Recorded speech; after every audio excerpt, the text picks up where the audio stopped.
snowing outside where I'm from. It's about mid-evening, somewhere between 5 and 6, and I've got some calming meditation music going on in the background.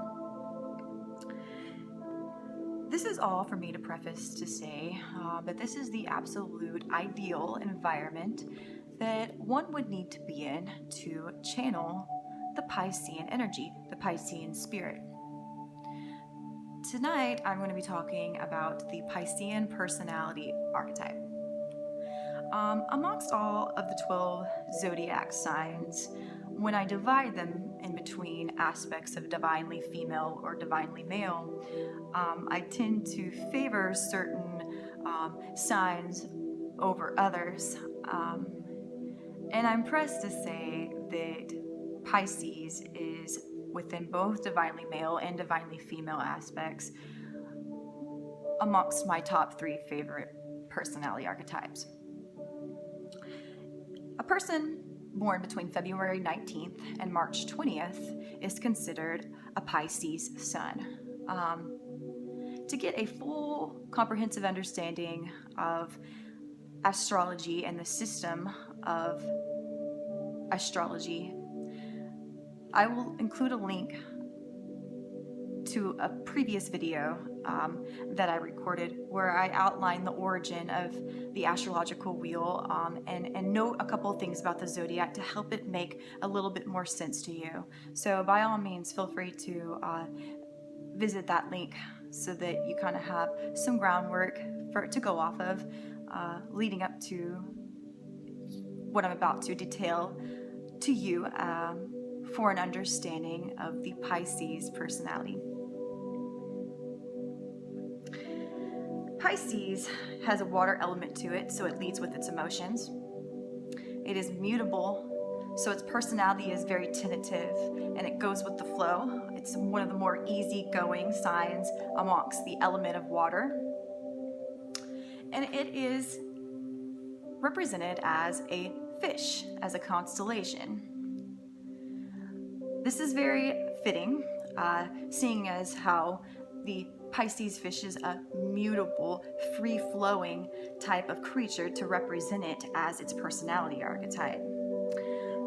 Within this video, I'm going to go over some of the pros and the cons of the archetype, and I'm going to dig a little bit deeper than from where I initially outlined some of the characteristics of the Pisces personality in that previous video that I was speaking about.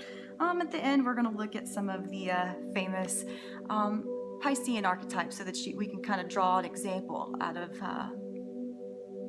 the video. But first, to start off with a quote: "Imagination is more important than knowledge." Albert Einstein said this in his lifetime. This is one of his many favorite quotes. I've seen posters all over the places that I visited with this quote on their walls. It seems to be a popular one. Albert Einstein was a Pisces. Part of the Pisces archetype and personality puts it as a dreamlike person. Pisces personality is very dreamlike. This meditation music that you can hear in the background is very zen-like and very dreamy and flowing like water. Albert Einstein obviously valued imagination more than he valued knowledge, and that says a lot because Albert Einstein obviously was a genius with an intelligence quotient out of this world. And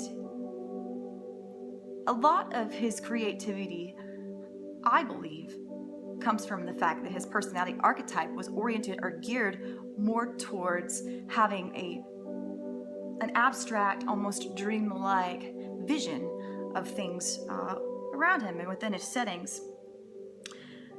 Creativity, dreamlike state, Neptunian energy marks some of the highlighted characteristics of the Pisces personality.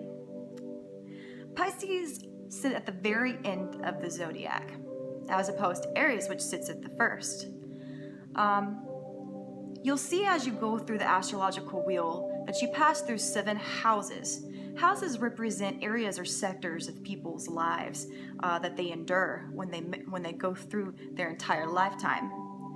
The last house, the 12th house of the zodiac, is the house that Pisces governs. So therefore, the Pisces personality stands to incorporate all of the lessons learned for having theoretically gone through all of the areas / houses / sectors of a person's life. This makes the Pisces personality a very, very wise, almost on a level above everybody else. Obviously, they're not the wisest zodiac sign. That's not what I'm saying. I'm just saying that the nuance of their character and their energy has them in a space where they hold all the lessons learned from all those 12 houses, and it's reflected in their conversations with people and how they conduct themselves around people. Pisces is a very, very sensitive, sweet water sign. Going back to that previous video that I was mentioning, all of the signs of the zodiac have their elements that they're more closely associated with. You can have water, which denotes being an emotional type of archetype. You could be fiery and be extremely willed and enthusiastic. You could be an air sign and lead with hard logic and almost be a little bit detached when it comes to emotions. And of course, you could be an earth sign, and you could be very grounded and practical and stable within your musings and within your character and your interactions. Because the Pisces is watery, it is very emotional. And amongst your water signs, you have Pisces, Cancer, and Scorpio. And of those signs that are all within the element of water, they all behave a little bit differently. Cancer has the most empathy, Scorpio has the most emotional intelligence, but Pisces has the most sensitivity. This makes for a very, very sensitive person, that really feels everything around them, feels the emotions almost like an empath would, and takes on everybody within their immediate surroundings, almost as if they're channeling it. It takes on everybody's emotions. And because of this, it also empathizes with everybody more so than you would see an average Aries empathize with people, right? A lot of people operating within the mode of being a psychic are a Pisces sun, or they have it in their moon, or they have a strong amount of Pisces within their chart. I do not identify whatsoever with the Pisces archetype, but I can respect it and I view it almost in an awestruck sense. Pisces, to me, the ones that I've met, really bring me a feeling much like the feeling that I get from listening to this meditation Zen music in the background. Again, a lot of them operate within the mode of being a psychic. Any type of sign that has a strong presence of water within their natal chart will take on will take on more of an ability to emotionally connect with the afterlife, within the spirits of the afterlife, or within the spirits here on the world of form, here within 3D. But the Pisces just has a natural adeptness to being able to do that. And it is for that reason that a lot of them find themselves within the esoteric arts. It, again, governs the 12th house, which is the house of the afterlife. So a lot of people with Pisces in their chart, or a Pisces sun or moon or rising, will be attracted to the dark arts, be attracted to cemeteries, Ouija boards. If they identify as witches or practice witchcraft, they're the ones that consider themselves the the death witches of the coven.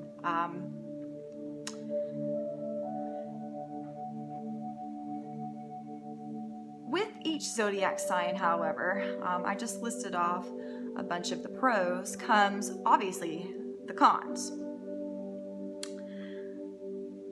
Because Pisces is so sensitive and so fluid, this makes it to where they do not necessarily have as much of a backbone as you would see within a Leo or an Aries or a Sagittarius.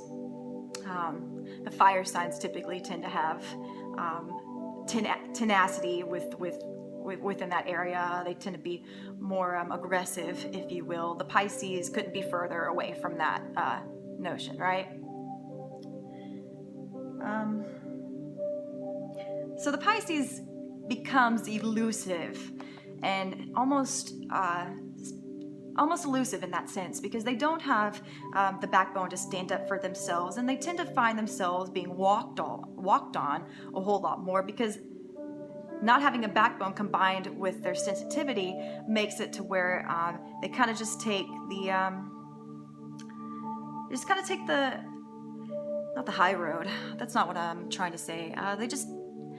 They tend to become escapists by nature, and they tend to opt out of anything that's confrontational in theory. And obviously, any way you spin this could make this seem as if it's a con. But for the purpose of playing devil's advocate, and just for the purpose of this video, I'm just going to put it in the con category for now.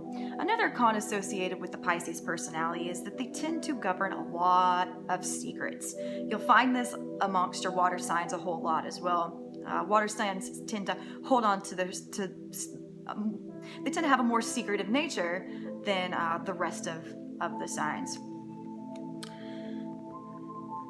So yes, the Pisces governs secrets. It is very secretive in nature, is very mysterious as well, in that sense, for this reason. It is elusive, very sensitive, marked by extreme sensitivity. It has Neptune energy. And if you look up the vibrational foundation for the planet of Neptune, you'll see that there is a direct alignment with the Pisces personality archetype.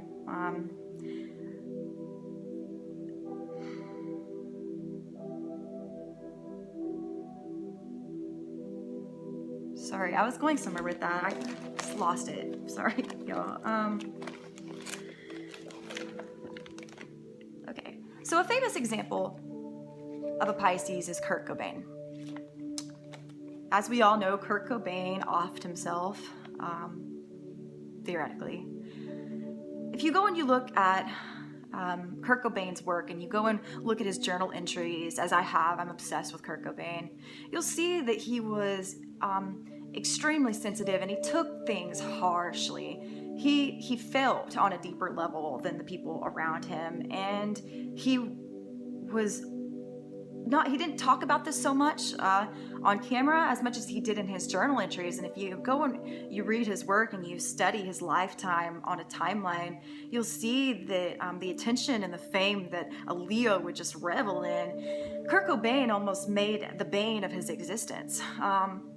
He hated his fame, and he hated it with such sensitivity, if that makes any sense. He had such a big heart, and everything around him impacted him in such an eventful manner. It was just everything that he went through. He put to pen the emotions surrounding the ordeal, and it eventually became too much for him to handle, that he took his life.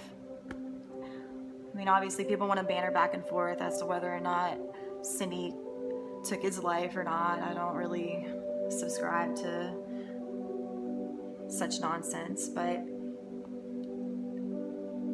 people could look at Kurt Cobain one of two ways for taking his life. due to his fame and due to how quickly his presence escalated and what that did to him and in his soul. People could say that's he needed to be a little bit more. He needed to stand up for himself, or he needed to just be happy that he was famous, or just ride with it. People could put him down for having such sensitivity to his transformation within the light of the media and everything, or they can look at it as such a sweet and beautiful thing that he so many people in the world were suffering, and here he was just gathering so much attention that just stepping out onto the street caused so much attention to be directed his manner when people were out there starving. These are all things that he has just laid out within his journal entries. Because people had it bad, he couldn't rectify the fact that he was getting attention just for making music. It just kind of puts you within the Pisces mindset. They're such beautiful people.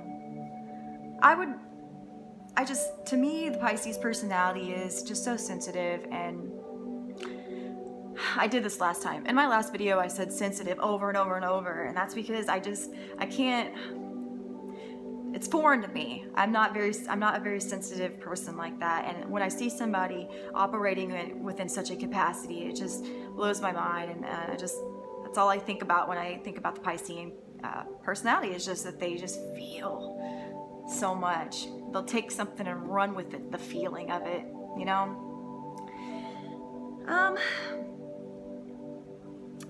Michelangelo. Now, this was obviously an artist.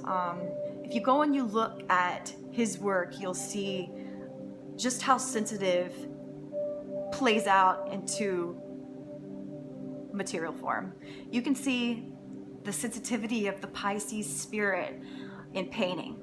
If you just go look at Michelangelo's work, you'll be able to kind of just draw out a sense of what it means to feel and vibrate on the Piscean frequency.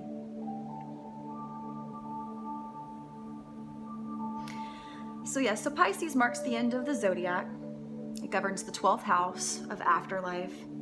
It's very mysterious, it's fluid, it's represented by the fish. It's got Neptune energy, it's sensitive. Kurt Cobain, Michelangelo, Albert Einstein. Imagination. So let's touch on imagination a little bit more. Obviously, the Pisces values imagination more than it values intelligence. The Pisces exists constantly in a dreamlike state. You'll catch a Pisces daydreaming at all hours of the day. A lot of the way that they view the world around them is almost in an idealistic, dreamlike sense.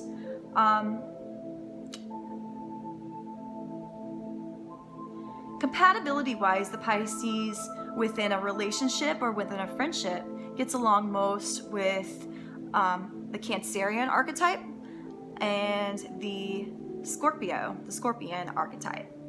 And this is due to elemental affinity. So all of your elements that are broken down into categories of 4, again, reference that video in my description if you need more clarity.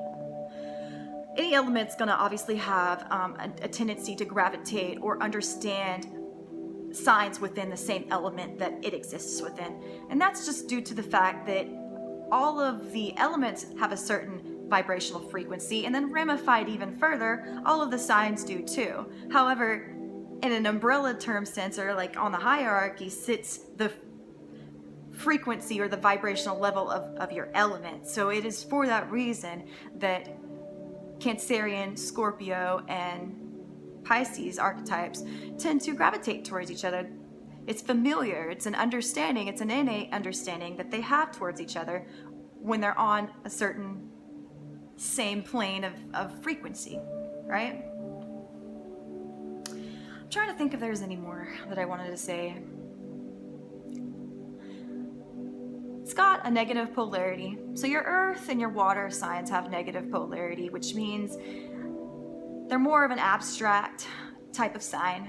They have more feminine energy. And I don't mean feminine in the sense of being like Like, I don't mean, there's a difference between sex and gender here in this conversation. It is mutable again, meaning its personality is more tentative and free-flowing. So, in a snapshot, to conclude, the Pisces personality is a go-with-the-flow, dreamlike, sensitive creature that just about anybody can be around and feel good in the presence of. It's been really hard for me to try to find ways to draw a con, and as I go through all of the rest of these videos, as I make videos for each personality archetype, as the months go on, I'll make a personality archetype for each month of the year, right? As I go, you will see that I expand a lot on the person's cons, a lot more than I can on Pisces. There just isn't a lot of negativity that I could draw from the Pisces experience.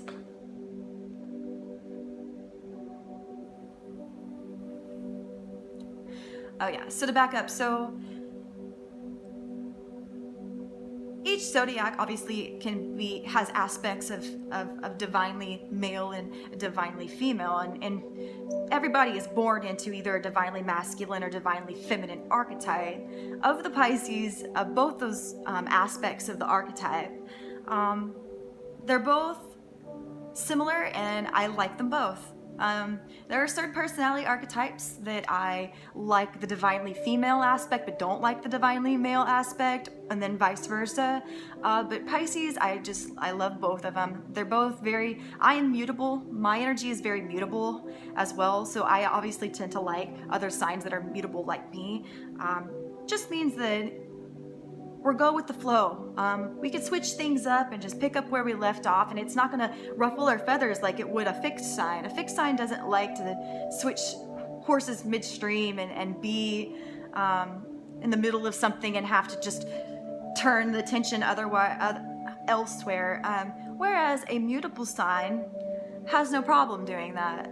And the Pisces is a very mutable sign. It's obviously represented by the fish, which is just, a fish just darts, you get it. So that is to conclude the personality archetype. In my next video, I'm going to outline the archetype of Aries. This will mark the very beginning of the astrological wheel, whereas this marks the very end. And I look forward to seeing all of you in that video. And I hope you have a good night.